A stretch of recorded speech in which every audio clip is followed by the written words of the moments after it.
Bonjour à tous. Alors dans cette période un peu étrange que nous vivons tous de confinement, je voulais interroger des psychologues, des chercheurs, des auteurs, des cliniciens pour pouvoir penser ce qui nous arrive. Donc j'ai sollicité différents collègues pour pouvoir réaliser ces entretiens avec, en fonction des spécialités des uns et des autres, des éclairages particuliers.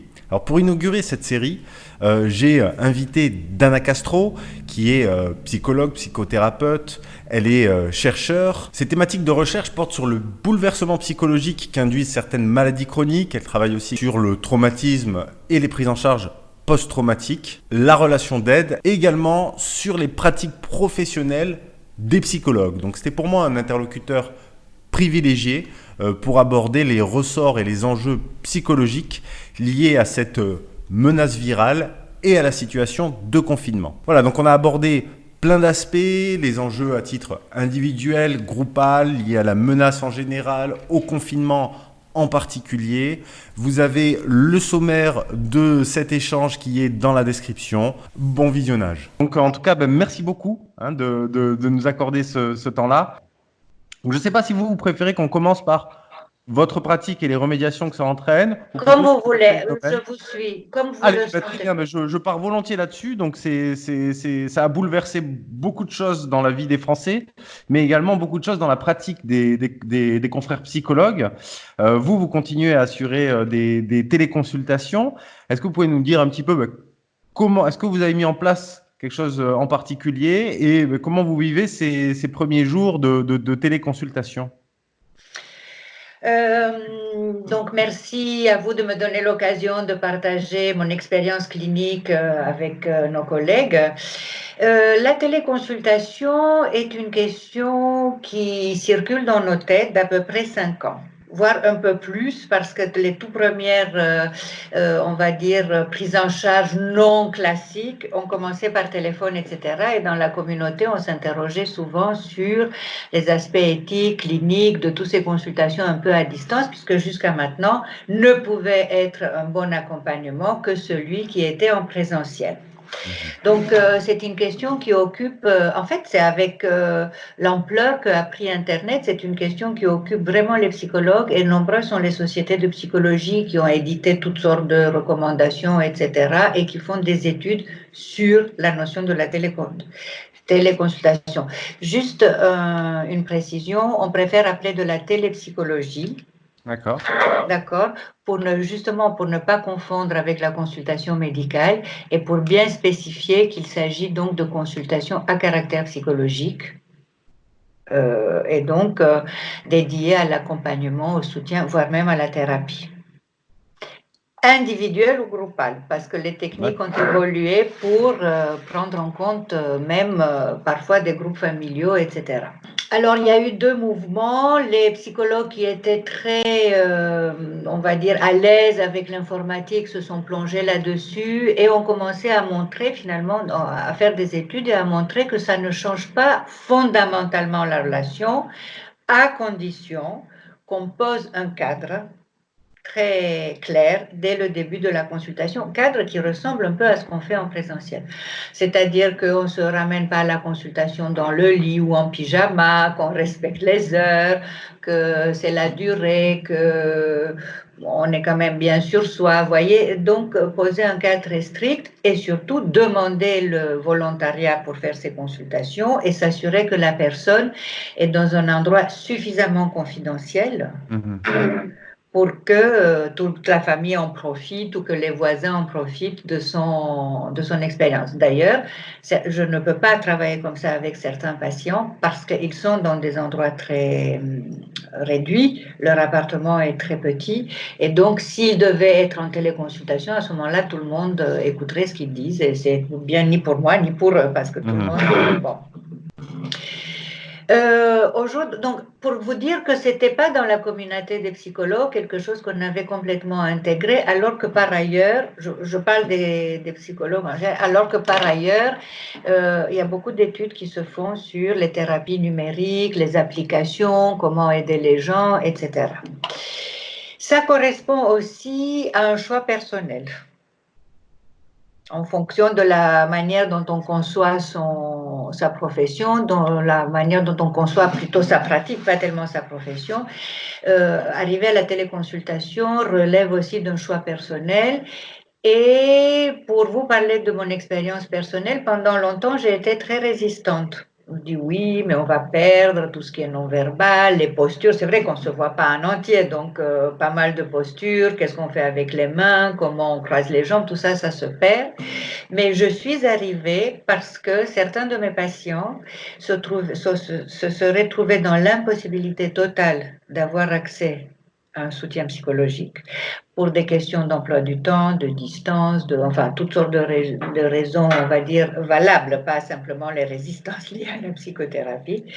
Et c'est comme ça que j'ai commencé à faire de la télépsychologie. Mon cadre à moi, c'est que je ne le fais qu'au bout de 2 ou 3 rencontres en présentiel. C'est très important pour moi et c'est les patients qui me le disent. Maintenant qu'on a commencé à fonctionner par Skype en particulier, je leur demande à chaque fois, mais comment vous vivez ça? Est-ce que ça vous convient et tout? Et ils me disent oui, parce qu'on, je cite, parce qu'on vous a eu en 3D. Mhm. Donc voilà. Un peu voilà mon cheminement. Je dois dire que c'est assez intéressant de pratiquer ainsi parce qu'on est beaucoup plus souple dans l'emploi du temps. Et Ouais. parfois, on peut proposer des créneaux qu'on n'aurait pas pu proposer autrement. Et que dans mon expérience, j'ai pas les patients, j'ai l'impression que je connais en présentiel restent les mêmes, c'est-à-dire avec la même façon de parler, avec les mêmes. La seule chose, c'est que chacun rentre dans un espace différent chez l'autre, c'est-à-dire des patients que j'avais l'habitude de voir au boulot avec toujours le même cadre, etc. Maintenant, je les vois dans leur maison. Mhm. C'est très neutre, je vois toujours un mur. Ça aussi, ça fait partie du cadre.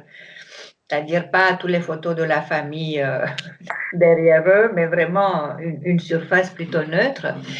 Et eux aussi, ben, vous voyez, ils voient ma bibliothèque derrière, Ouais.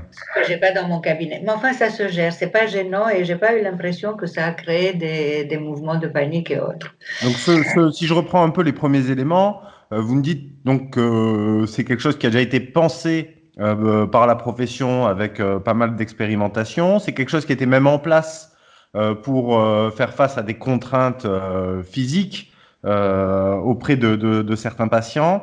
Ce que vous pointez un petit peu, c'est la nécessité, puisqu'on rentre dans l'intimité de l'autre, de rester dans un cadre un peu formel et vous me dites voilà, de ne pas faire la consultation en pyjama pour le patient ou quelque chose comme ça.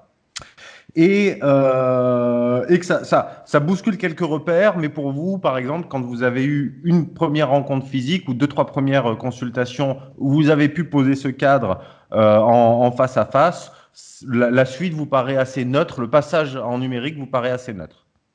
Il me paraît assez neutre et il me paraît même bénéfique en cette situation, sachant que une fois que toute la situation reviendra à la normale, ceux que je voyais en présentiel vont revenir en présentiel. Il s'agit et les personnes que je vois à distance pour des raisons, vous savez, des gens qui sont à l'étranger, c'est très difficile de se détacher un peu d'un thérapeute avec lequel on travaille depuis longtemps. C'est difficile de leur dire mais c'est pas grave, allez voir quelqu'un d'autre et ça sera la même chose. De toute façon, c'est pas possible en ce moment parce qu'ils vont se retrouver en télépsychologie aussi. Donc, ils vont revenir et j'essaie de réfléchir, mais vraiment, j'ai l'impression qu'on peut très bien fonctionner et d'une fois sur l'autre, je vois comment les patients évoluent, c'est-à-dire la façon dont ils ont réfléchi, c'est-à-dire le travail psychologique se fait. Le travail psychologique se fait. J'insiste beaucoup sur pourquoi il se fait. Il se fait parce qu'on a posé le cadre et c'est très clair. Et je crois qu'il se fait aussi parce qu'on se connaît en vrai. Mhm. Et que, D'accord. Ouais. Est-ce que pour vous, c'est une modalité que vous allez ouvrir un peu plus par la suite, la télépsychologie, ou pas nécessairement, c'est vraiment pour faire face à cette période de confinement? je pense que je vais être d'abord beaucoup plus souple dans ma réflexion là-dessus, avec cette expérience que je peux avoir. Et je pense que pour certaines personnes qui sont vraiment dans l'impossibilité d'accéder à mon cabinet, oui, je vais l'étendre. Juste, je fais une parenthèse pour vous dire que les sociétés, enfin les travaux sur la question montrent que la télépsychologie est vraiment un très bon outil pour, comme ils disent les Américains, servir des populations isolées Mhm. sur des territoires lointains ou qui ont très peu accès aux soins médicaux et psychologiques, voire même des populations un peu réfractaires à la psychologie, mais qui, grâce à l'informatique et au numérique, se sentent un peu plus en sécurité que Mhm. s'ils étaient en face à face. Donc, dans certains cas, l'écran peut être un catalyseur. Ça permet peut-être même de lever quelques inhibitions chez certains patients qui seraient plus... Ça permet même de lever parfois des inhibitions chez certains patients. Ça m'est pas arrivé à moi, mais des personnes autour de moi, des collègues m'ont raconté que parfois certains patients plutôt inhibés, qui ne savent pas quoi dire, qu'il faut vraiment les interroger beaucoup pour qu'ils s'expriment, derrière l'écran, eh ben, se lâchent un peu plus. Mhm. Donc, je pense qu'il ne faut pas rejeter ce média, il faut vraiment l'explorer sous tous ses aspects Mhm. pour pouvoir à soi-même se donner un cadre et savoir dans quelle direction on veut aller. Ok. Donc, c'est une période très particulière, comme on le disait.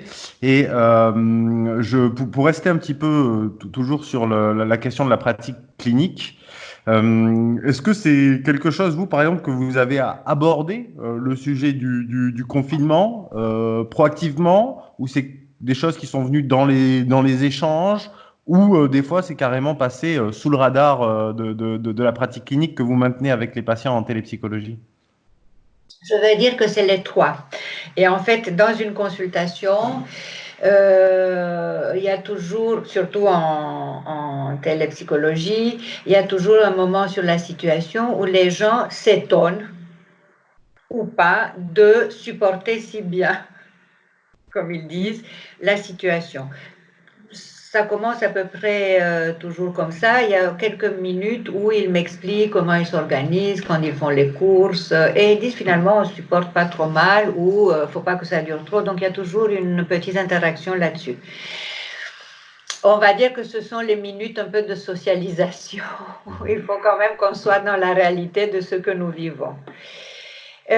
Ensuite, ils embrayent avec leurs problématiques. Et en général, ça suit deux directions. En quoi le confinement et la situation les entravent un peu dans le règlement de leurs problématiques. Vous savez, quelqu'un qui est très dépendant des amis, etc., qui a l'habitude ou qui est en situation, on va dire, de commencer une relation amoureuse qui ne peut pas se dérouler, etc., va forcément parler de ces situations et fait une analyse de ses frustrations. On arrive à la frustration et ses souhaits de savoir comment se positionner dans cette situation. Donc là, on arrive, on fait le lien avec la situation, mais on arrive aux problématiques des gens. Et puis quand on parle sur les problématiques des gens, on parle de leurs problématiques et ce qui se passe là va devenir un moyen d'appuyer ou de souligner certaines caractéristiques de fonctionnement. D'accord? Ok. Générale chez la personne parce qu'on ne va pas changer du tout au tout. La situation peut être un révélateur en fait du fonctionnement de la personne, va pousser une personne sur ses mécanismes, on va dire, C'est une personne préexistants. mécanisme et ce que j'ai constaté, ça m'a fait plaisir, c'est que les gens, parce qu'ils sont confinés, se rendent compte de leur fonctionnement. Une patiente me disait, mais alors là, je me découvre. C'était, par exemple, des gens qui s'imaginent que jamais de leur vie, ils pourraient passer une soirée chez eux, tout seuls, parce qu'ils ont peur qu'ils soient oubliés par les amis, enfin, toutes sortes de raisons. Tout d'un coup, trouvent du plaisir à Donc, rester chez eux. d'accord. Quand vous avez dit ça, est-ce que ça pourrait être aussi, finalement, cette situation un petit peu atypique, inédite, permet aux gens une plus grande réflexivité sur leur fonctionnement? On va dire que c'est à double tranchant, d'où les consultations qui sont intéressantes. Si vous voulez, la réflexivité est très importante. D'une manière générale, vaut mieux se penser à soi et se remettre en question que pas. Ça, c'est un principe de base. Maintenant, comment on le fait? Les patients ont tendance à s'autoflageller. Et quand l'anxiété monte, ils vont trouver dans leur fonctionnement que des preuves à charge. Ah, t'es pas capable, tu n'as pas réussi, t'as pas fait dans la journée tout ce que tu t'es proposé alors que c'était de toute façon infaisable. Donc, c'est une réflexivité qui est négative et qui ne fait que augmenter l'anxiété en lien avec le confinement. De l'autre côté, c'est la découverte de soi sous un autre angle. Et quand je vous disais que les gens se disent, ah ben finalement je m'organise pas mal, je structure différemment mon temps, finalement ça me coûte pas du tout de avoir un horaire très strict. Là, c'est la réflexivité positive. Et moi, enfin, c'est la prise de conscience d'un fonctionnement. C'est pas encore la réflexivité, la prise de conscience d'un fonctionnement différent, mais qui fait en même temps partie d'eux, donc l'unité identitaire. Et que moi j'encourage beaucoup. D'ailleurs, je leur dis beaucoup de se poser la question de se donner des preuves à charge et à décharge pour ne pas tomber dans une spirale anxieuse dont ils sont très doués sans aide. Donc, il faut les aider à sortir un peu de cela.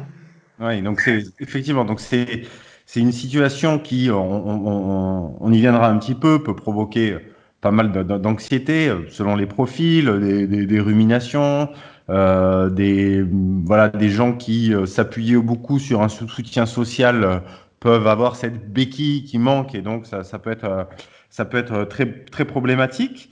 Est-ce que vous verriez, vous en avez pointé certains, mais d'autres aspects qui peuvent être paradoxalement bénéfiques. Je pensais par exemple le fait que certains enjeux qui pèsent sur la vie du quotidien sont un peu gelés, sont mis en arrêt. Est-ce que ça peut pas libérer aussi voilà, certaines choses qui entravaient un peu le bien-être? Ben, ne serait-ce que le temps qui passe pas de la même façon. C'est vrai que la gestion du temps est très très différente et pour certaines personnes, par exemple, prenons l'exemple d'une famille qui vit ensemble et qui doit s'occuper des enfants et qui doit ensemble parce que il n'y a pas un qui fait rien et l'autre qui fait tout. Ben, ils peuvent retrouver peut-être d'autres modes d'interaction et ils peuvent aussi se découvrir autrement. Je crois que pour moi, le mot-clé, c'est la découverte de soi un peu différemment. Dans un contexte, ne serait-ce que le fait de supporter, ne serait-ce que le fait de s'auto-réguler soi-même pour ne pas sombrer à la frustration, parce que ça c'est très facile, de sombrer à la frustration et autres, c'est une façon de se découvrir soi-même et peut-être de découvrir différemment les réactions familiales. Après, d'autres aspects bénéfiques, beaucoup de gens disent oui, mais finalement, à quoi ça me sert ça me creuser la tête pour savoir si dans mon job de haute finance, il faut que j'augmente ou pas les prix, alors que c'est tellement plus intéressant d'aider une vieille dame qui habite sur le palier. Donc, vous voyez, peut-être les valeurs, on peut, et c'est ça la réflexivité, on réfléchit sur des valeurs et sur la notion de sens. Ça a plus de sens de s'intéresser à la voisine, donc à l'être humain. Donc c'est peut-être la notion d'être humain qui revient. On humanise un peu la réflexion plutôt que les valeurs marchandes du capitalisme.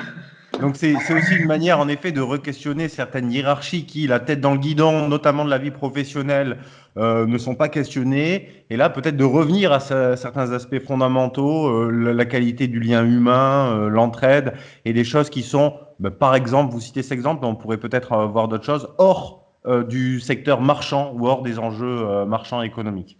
Absolument. Pour moi, c'est la découverte de soi et finalement une réhumanisation. C'est pas qu'on l'a perdu, mais disons une plus grande conscience de la nécessité d'une humanisation des relations et de la vie en général.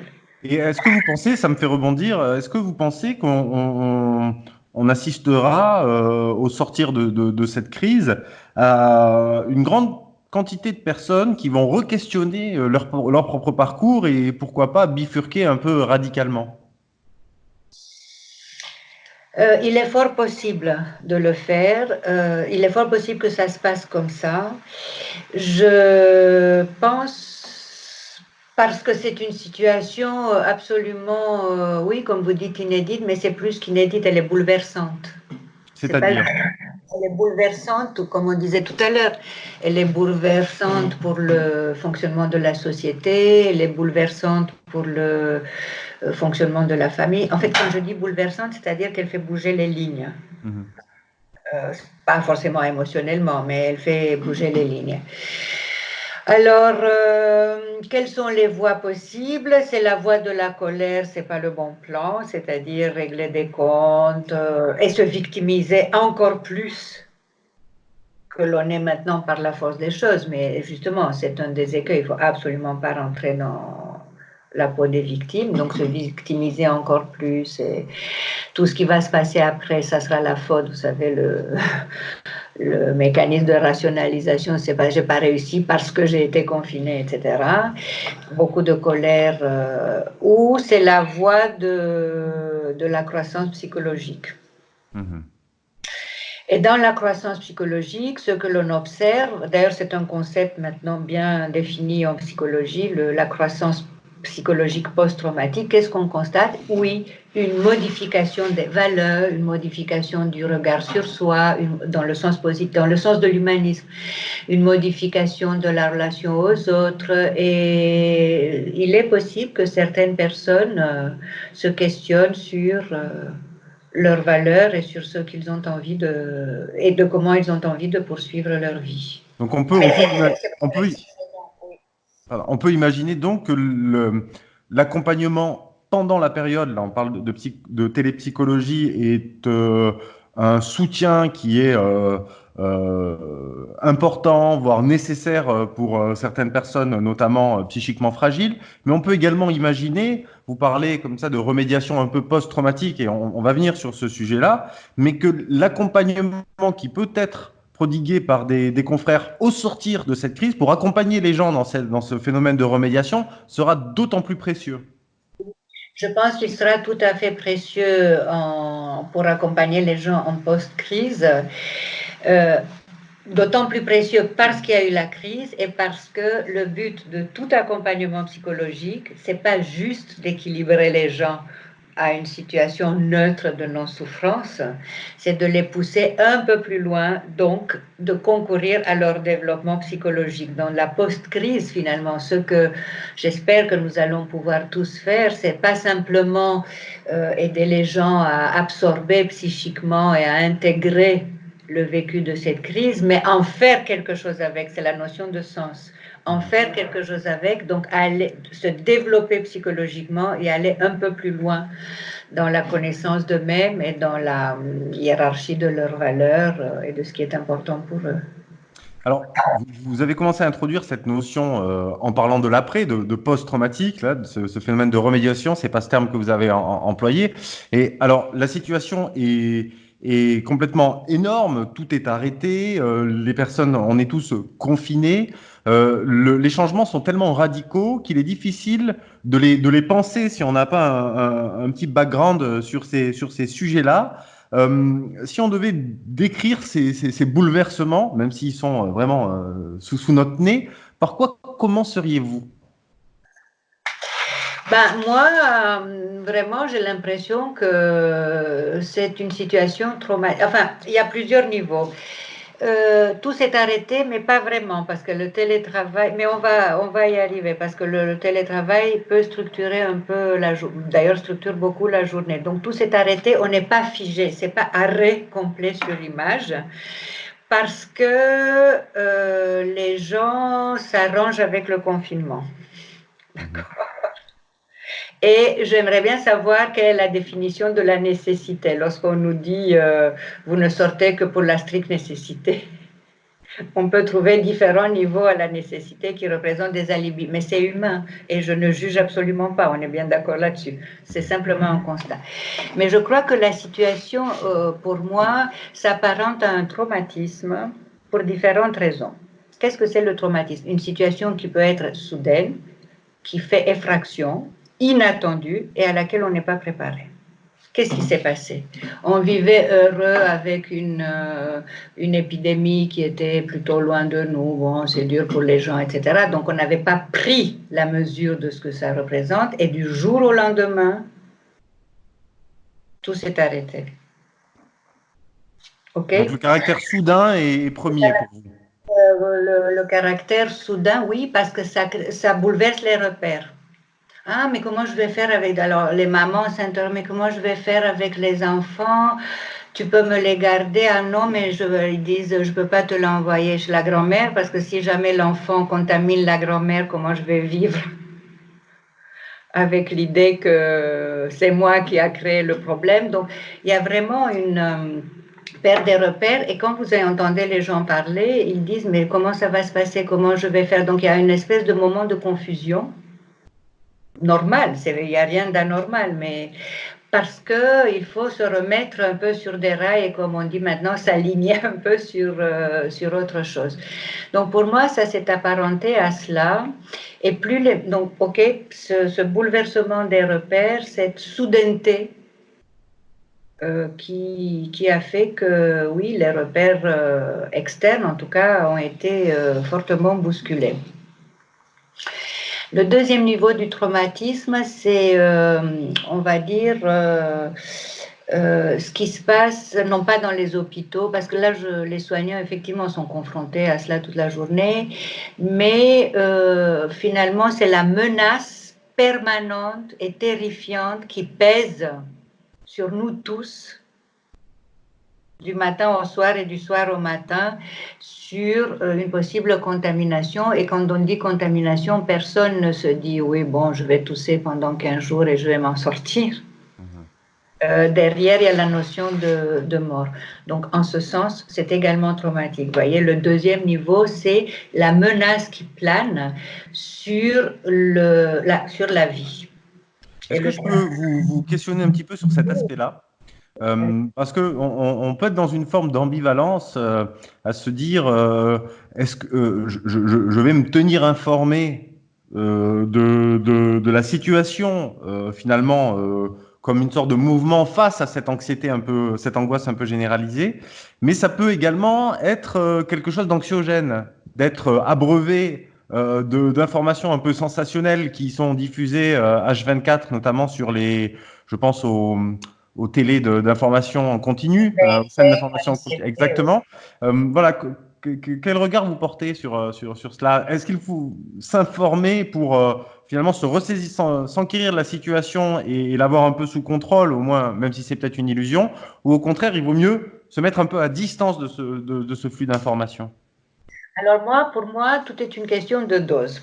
C'est-à-dire, il existe chez l'être humain un mécanisme psychologique qui est très utile parfois, qui est l'intellectualisation. C'est-à-dire, on a besoin d'informations et ramener les choses sur un plan rationnel. Là, quand il est opérant, c'est super parce que ça donne des informations sur lesquelles on peut réfléchir si c'est réaliste. Si vous voulez, des données un peu objectives. Donc tout ça, c'est important.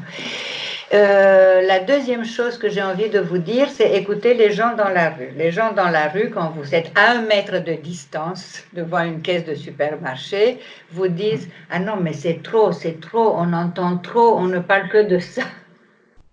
C'est trop, on ne peut pas supporter. » Donc, vous voyez que ça dégage une forme de saturation et en même temps une forme de fascination, un peu d'addiction presque. Troisième élément, ce sont les études de psychologie qui ont été faites sur justement la question des épidémies, enfin en situation de crise des informations, qui disent toutes décrocher des médias. D'accord. Qui disent toutes décrocher des médias, et ils expliquent pourquoi. Parce qu'en étant le processus est le suivant, en étant tout le temps accroché à des informations qui ne changent pas, qui sont tout le temps les mêmes, l'anxiété augmente. Pourquoi augmente-t-elle? Parce qu'il n'y a pas de réponse. C'est comme si les gens attendaient une réponse autre que celle qui est donnée. D'ailleurs, quand vous écoutez les réponses des questions des téléspectateurs au journal, ils vous disent quand est-ce que ça va se terminer? Quand est-ce que le pic de l'épidémie va-t-il arriver? Il n'y a pas de réponse à cela. Et donc, comme il n'y a pas de réponse, certains prennent les questions pour des affirmations. Ah, on ne sait pas, ou si on ne nous dit pas quand ça se termine, donc ça ne va jamais se terminer. Donc ça va augmenter le processus et d'auto-alimentation. Un. Deux, ça empêche vraiment un mécanisme aussi psychologique qui est très utile, qui est la décentration. Mhm. Vous voyez, être capté par l'image, être en permanence. Et peut-être un troisième écueil, ça serait que les gens qui ont besoin de comprendre sont capables de se faire des théories, vous savez, complotistes, enfin, ou sortir des rumeurs et se faire des scénarios un peu catastrophes. Oui. On cherche des réponses, même si elles ne sont pas forcément rationnelles et argumentées, mais peut-être que on va prendre des raccourcis pour avoir une réponse pour faire face à cette angoisse. Oui, absolument. Je Mhm. pense que c'est ça. Enfin, quand la réponse est objective et ça repose sur les faits, c'est bien. Et vraiment, il faut rester là-dessus.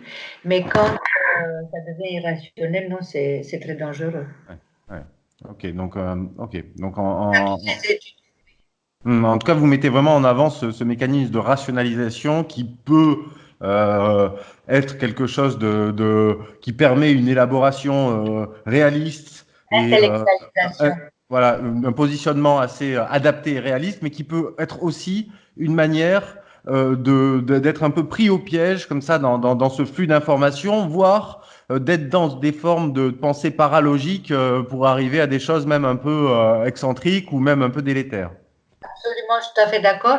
La recherche d'information fait partie de notre fonctionnement habituel, mais avec une dose homéopathique et des informations fiables. Mhm. Ce qu'il y a de particulier, parce qu'on a vécu en France la période des attentats, notamment voilà, au milieu des années 2010, mais il y avait quand même effectivement quelque chose de différent. Il n'y avait pas une situation qui planait, qui était aussi incertaine. Est-ce que vous voyez, vous, des parallèles dans ce qu'on vit entre les deux séquences, ou pour vous, c'est quelque chose de radicalement différent? Il y a des points communs, il y a des différences. La plus grande différence, c'est que les attentats c'est une catastrophe produite par l'homme, Mhm. intentionnelle. Mhm. C'est vraiment, je vais au Bataclan pour tuer des gens. C'est vraiment une catastrophe intentionnelle. Donc, c'est la notion d'intentionnalité. Ici, le virus se propage. Personne n'a eu l'intention de décimer des populations. Donc, Mhm. vous voyez, c'est très différent. Donc, d'un côté, il y a la volonté l'intention de l'homme de faire du mal. De notre côté, c'est une catastrophe naturelle Mhm. comme le tsunami et des choses comme ça. Donc, il n'y a pas un responsable désigné. Mhm. Et, Dans... Et ça rend effectivement peut-être les choses un peu plus floues et donc on peut finalement y mettre beaucoup de soi, de ses fantasmes, de ses craintes, etc. dans ce genre de situation quand l'ennemi, entre guillemets, est pas un humain bien identifié. Oui, oui, parce qu'il peut être partout. Mhm. Le virus, il est partout, bien qu'on vous dit qu'il n'est pas aéroporté, mais il peut être sur des surfaces, sur des sacs, enfin bon, on ne va pas énumérer. Donc pour moi, ça c'est une grande différence. Après, enfin il y a plusieurs différences. Attendez, je me suis C'est déconcentrée. moi qui vous ai un petit peu sorti du truc. C'est la menace de la mort. Mhm. Parce que finalement, les gens ont été confrontés, donc à la fois aux attentats, et là, c'est vraiment, ils sont confrontés à la mort, certes d'une autre façon, mais c'est vraiment la confrontation avec la mort. Et là aussi, on avait le traumatisme secondaire, puisque Mhm. j'ai le souvenir qu'au moment des attentats du Bataclan, pratiquement un Français sur deux connaissait quelqu'un qui avait été frappé par les attentats. Donc, il y avait aussi beaucoup d'émotions qui passaient de... Mhm.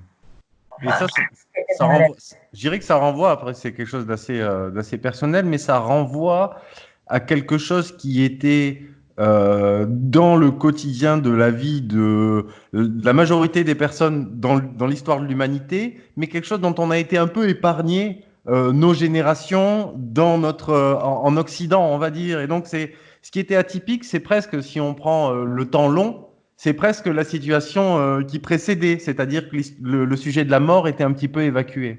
Absolument. Absolument, on mourait plus du tout à la maison, tout ça se passait à l'hôpital, c'était aseptisé. Bon,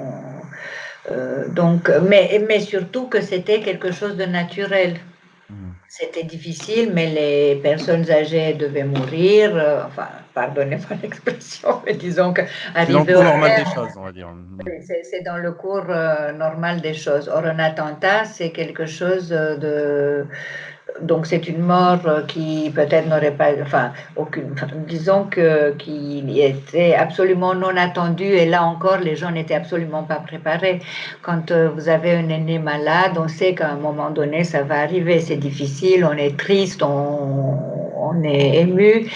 Mais d'une certaine façon, et émotionnellement et rationnellement, on est préparé. Mhm.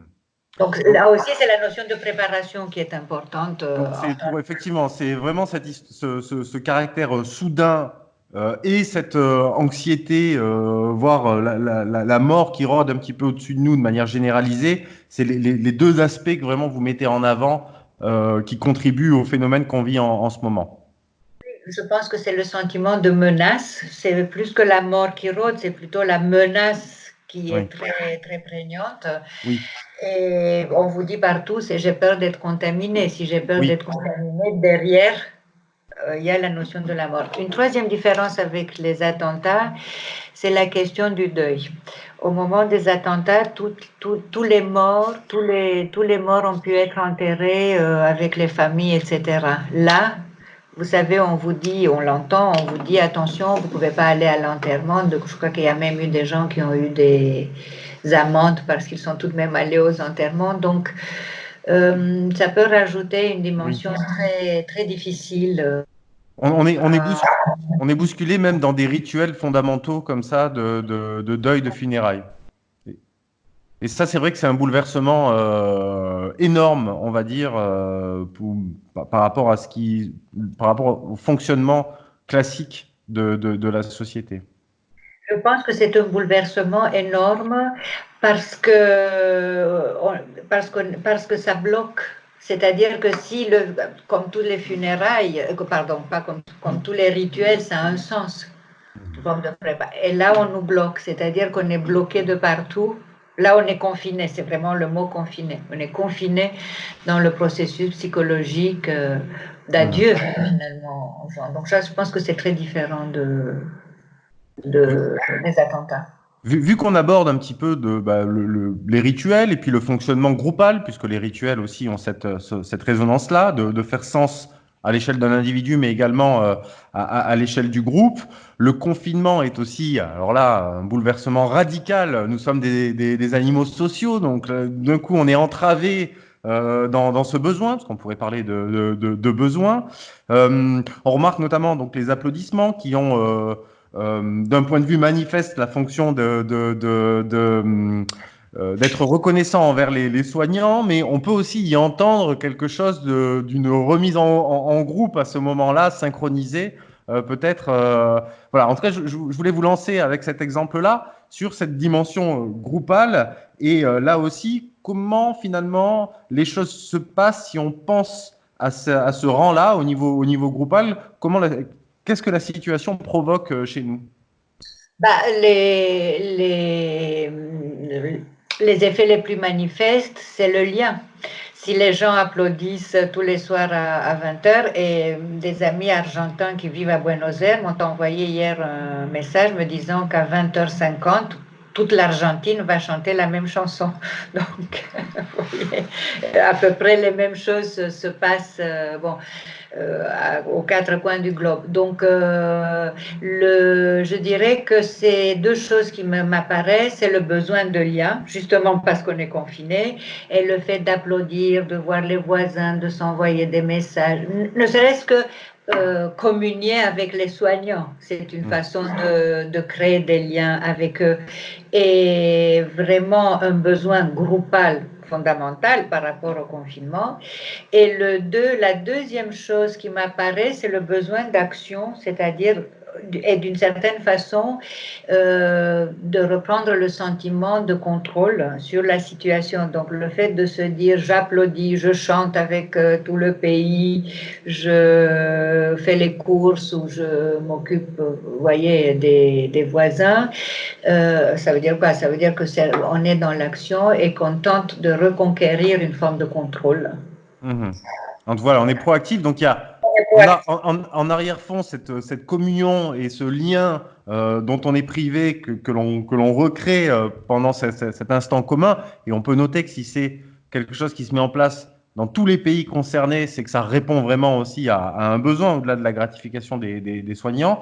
Mais ce que vous dites aussi, c'est que c'est une manière d'avoir une perception d'action et de contrôle sur les situations. Oui, c'est aussi structurant. Vous savez, on se dit, bon, le matin, je me lève, je télétravaille. À 20 heures, je vais applaudir. Donc, c'est avant 20 heures et après 20 heures. Donc, c'est aussi une façon pour moi, c'est de reprendre un peu contrôle Mhm. sur la situation et de faire, vraiment être proactif, aller dans la proactivité et de s'engager dans quelque chose qui est utile, Mhm. positif, on est d'accord, et finalement valorisant pour tout le monde. Oui, ouais. Ouais, donc c'est une manière aussi de sublimer, on pourrait dire, la situation. Je Mhm. pense. Et qui en plus est super sympathique, c'est-à-dire c'est très sympa de voir ça. Mhm. Mhm. Ça fait du bien, c'est feel Ouais. good, comme on dit. Comme ça. Ok, exactement. Feel good. Exactement. Je voulais, comme nous, on a la possibilité de. Il y a beaucoup de psychologues ou de cliniciens en général, hein, de professionnels de santé qui nous suivent sur les réseaux sociaux. Vous avez quand même. Vous êtes experte sur ces questions du trauma, donc vous pouvez peut-être facilement identifier les enjeux. Quels éclairages vous pouvez donner aux collègues donc, qui reçoivent des patients et qui seraient peut-être un petit peu en difficulté pour se positionner spécifiquement face aux enjeux de la situation? Euh, Moi, ce que j'ai envie de leur dire, c'est de rester comme elles sont. Ok. C'est-à-dire de faire leur job parce que ça ne peut pas être mal. Vous savez, si c'est un tableau spectaculaire, ça se voit et on n'a pas besoin de. Enfin, et là, ça se voit tout de suite, si vous voulez. En fait, et si c'est quelque chose qui ne se voit pas, parfois, c'est même pas la peine de le titiller, mais on sait comment ça se passe en général dans l'accompagnement psychologique. C'est que les gens ne sont pas prêts ou que ça va ressortir à un moment donné. Donc, moi, je leur dirais, d'ailleurs, je me le dis à moi-même aussi, à tous mes collègues de ne pas se polariser sur la question du trauma et de se dire ah là là, j'ai pas fait un DU de psychotraumatisme, je suis capable de rien faire. C'est faux. C'est l'autre. Vous voyez, ce sont les preuves à charge. Les preuves à décharge, c'est que la formation de psychologue est quand même très généraliste et que en sens ça a du bien et que dans la mesure où on fait ce qu'on sait faire avec implication, intérêt, empathie, enfin on est inconditionnellement du côté du patient, on ne peut lui faire que du bien.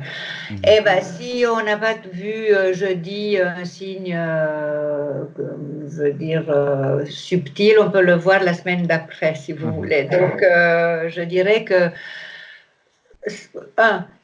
c'est se axer sur tout et réactiver tout ce que nous savons faire, réactivons tout ce qu'on sait faire et tout ce qui sont nos points forts, si vous voulez, dans notre pratique et la formation, et de deux, faisons confiance aux patients. Les patients, lorsque la relation thérapeutique est bonne, savent nous guider. Mhm. Je ne peux pas vous expliquer comment, mais ils savent nous guider. Mhm. Donc, il y a, effectivement, donc, moi, ce que j'entends, c'est qu'il y a une situation particulière qui sollicite en chacun de nous, donc chez les patients, qui mobilise des choses spécifiques. Mais ce que vous dites, c'est de ne pas non plus, en tant que clinicien, se centrer sur cela. C'est un événement qui rejaillit sur le fonctionnement, à partir du fonctionnement de la personne. Donc, c'est toujours le fonctionnement de la personne qui est au centre des enjeux cliniques. Toujours le fonctionnement de la personne qui est au centre.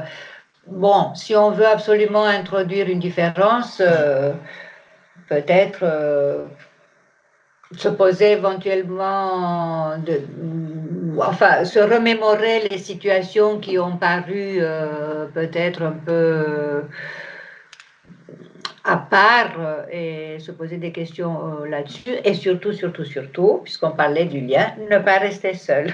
C'est-à-dire discuter avec les collègues, comme on fait ensemble, faire des intervisions, si possible avoir des supervisions, mais surtout de ne pas rester seul.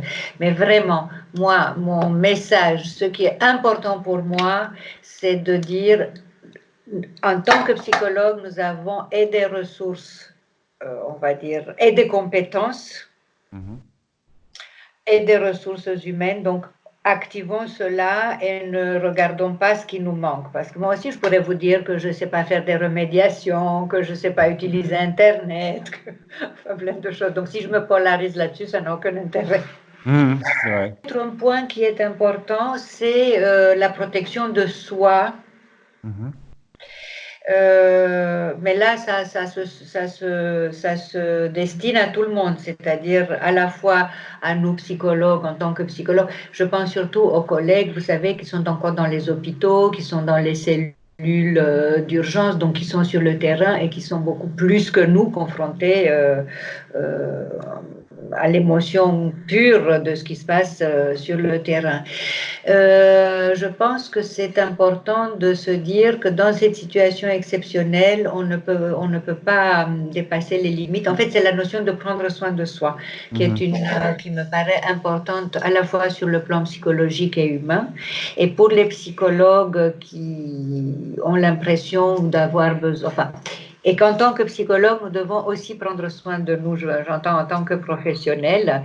Les astuces seraient évidemment, mais ça c'est pour tout le monde, l'hygiène de vie, poser des limites, ne pas se laisser entraîner. Le risque dans cette situation, c'est qu'on a tellement envie de participer, d'être dans l'action, bon, on a compris pourquoi, qu'on peut se laisser un peu entraîner par des sollicitations internes, de sortir de soi, de donner plus parce que c'est nécessaire, parce que la situation est exceptionnelle, mais aussi par des situations externes, des gens qui disent ah, tu es psychologue et puis qui nous sollicitent hors travail. Donc vraiment savoir poser des limites à tout cela.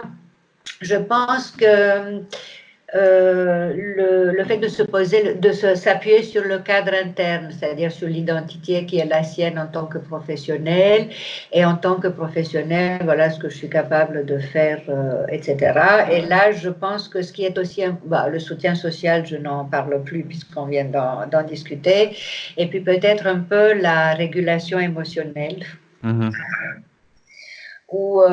Qui pour moi est un processus très important. C'est à la fois un processus qui évite le débordement, donc qui va œuvrer pour la pose des limites. D'accord. Et finalement...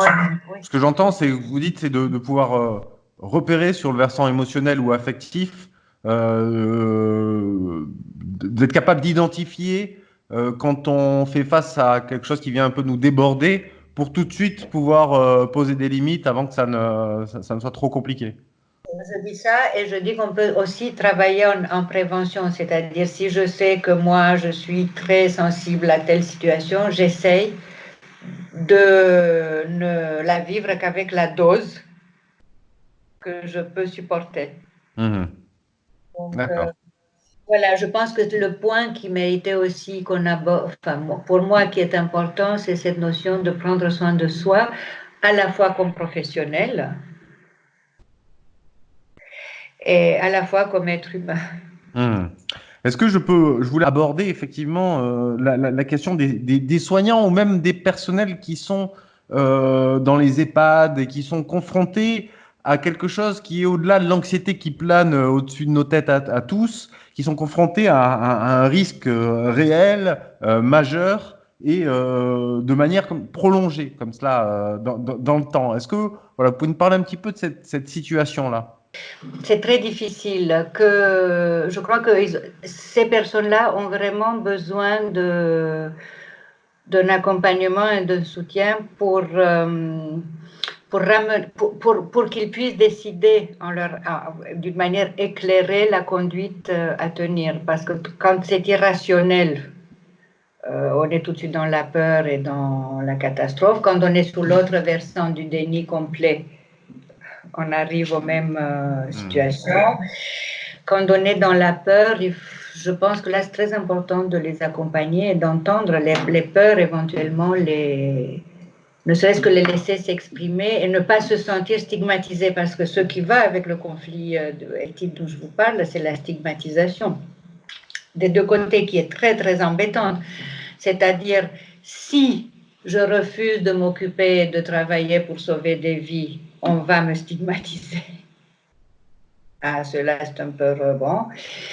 Mais en revanche, on peut aussi me stigmatiser parce que je sors d'un endroit D'accord.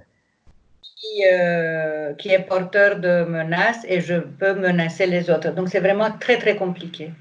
Ouais, c'est vrai que c'est une situation qui est très, très, très difficile à vivre. Et puis j'imagine que c'est limite. Alors vous évoquez le versant affectif, mais il y a peut-être d'autres aspects, d'autres comportements, des ruminations, des choses comme ça. Mais c'est important peut-être pour les soignants, effectivement, de savoir s'affranchir du jugement des autres pour pouvoir des fois aussi dire stop. Enfin, en théorie, c'est ça qu'il faut faire, c'est-à-dire, ça s'appelle la décentration, c'est-à-dire au lieu d'être focusé sur le même sujet qui tourne en boucle et qui est une caractéristique du trauma, c'est-à-dire le fait de tourner en boucle sur l'événement en permanence. Encore faut-il pouvoir le faire, et pour pouvoir le faire, c'est-à-dire pour qu'on l'intègre facilement, on a besoin d'être aidé, je crois. En fait, on revit la situation. J'étais là et puis tout d'un coup l'immeuble s'est écroulé et les gens vous racontent, ils n'interprètent pas, ils vous racontent. J'étais là et l'immeuble s'est écroulé et puis j'ai entendu des bruits et puis j'ai vu des gens par terre et puis il y avait du sang et tout. Bon, et qu'est-ce que vous avez ressenti à ce moment-là? Ah, eh ben l'immeuble s'est écroulé et il y avait des gens par terre. Vous voyez, c'est ça un peu la sidération. Ou alors ils peuvent rien, ils sont complètement anesthésiés. C'est la caractéristique du choc. Qu'est-ce qui s'est passé? Je peux pas, je sais pas, je sais pas, je sais pas. Ou alors des comportements complètement automatiques. L'immeuble s'est écroulé. Ah là là, j'ai oublié d'acheter des tomates. Il faut absolument que j'aille acheter des tomates. Vous savez, c'est le clivage complet. Donc là, effectivement, des situations traumatiques, en fait, amènent les gens soit à mettre de côté ce vécu, soit de le revivre, mais sans amorcer quelque chose qui leur permettrait de s'en distancier, de le penser et finalement de digérer, on va dire, cette expérience, quoi. Oui, absolument. En fait, c'est ça le risque et c'est pour ça qu'on a créé les cellules d'urgence médico-psychologique et cette aide psychologique d'urgence ou les premiers secours psychologiques, si vous voulez, justement pour éviter l'enquistement et pour éviter que se mette en place ce type de fonctionnement. Parce que lorsqu'on peut, enfin ça c'est en théorie, je ne vous parle pas, lorsqu'on peut voir immédiatement les gens après un événement traumatique, le but c'est de les aider à reprendre leur fonctionnement psychologique. Ça ne veut pas dire qu'ils ne sont pas émus, ça ne veut pas dire qu'ils ne sont pas perturbés, mais on empêche la barque de dériver, si vous voulez. On la remet un peu sur, on dit ça, sur une ligne de flottaison. Et donc là, vous parlez de situations extrêmes, mais on peut imaginer pour tout un chacun dans ce qu'on vit actuellement. Donc c'est important de préserver, dépenser certaines activités hors du spectre du virus et de ce qui se passe. C'est une hygiène, on va dire, psychique. C'est vital. Et se contraindre. Se contraindre. J'ai pas envie de lire des polars. Eh ben, on se force. On commence, on reste une page, 2 pages, 3 pages, on n'a rien compris. À la quatrième, ça va venir. Oui, je pense. Je pense que c'est très important. Et c'est peut-être des fois, effectivement, peut-être au début, à mettre en place un petit peu artificiellement pour ceux qui seraient un peu emprisonnés dans ces actualités. Absolument, et c'est comme un entraînement, vous savez, on ne sait pas courir le marathon du premier coup. Donc, on est d'accord. Donc, on n'a pas envie, mais on s'entraîne quand même. Et Mhm. là, la routine est vraiment utile. Mhm. Bah, en tout cas, merci beaucoup pour cet éclairage là. Dernière question. Si des collègues psychologues qui auraient vu les problématiques liées au trauma ou à ce type de prise en charge-là, mais qui l'auraient vu dans le cadre de leur cursus de manière un peu générale, voudraient creuser un petit peu le sujet, est-ce que vous auriez des auteurs ou des ressources qui pourraient consulter via des livres après la crise ou même sur Internet dès maintenant s'ils veulent un petit peu voilà, monter en compétence ou en compréhension sur le phénomène. Oui, oui, il y a beaucoup de ressources dans cette direction. Il y a les ouvrages de Carole Damiani sur les figures du traumatisme. Il y a les ouvrages finalement fondamentaux de Kroc, Louis Kroc, médecin militaire qui a beaucoup travaillé sur le traumatisme, sur l'explication du traumatisme, sur toutes les voies de prise en charge du traumatisme. Ce sont vraiment des classiques. En tout cas, Dana, merci infiniment pour ce Merci temps-là. Donc, je vais essayer d'interroger d'autres professionnels, peut-être sur des éclairages différents, sur notamment les émotions, la régulation émotionnelle et autres. Merci beaucoup. Merci à vous. Voilà, merci d'avoir regardé cet entretien en intégralité. N'oubliez pas de vous abonner. Je vais diffuser prochainement d'autres échanges. D'ailleurs, si vous avez un éclairage particulier et une disponibilité pour pouvoir aborder cette situation en entretien via Skype ou un autre médium, n'hésitez pas à me solliciter en message direct sur le réseau social à partir duquel vous voyez ce message. Passez une bonne journée et prenez bien soin de vous.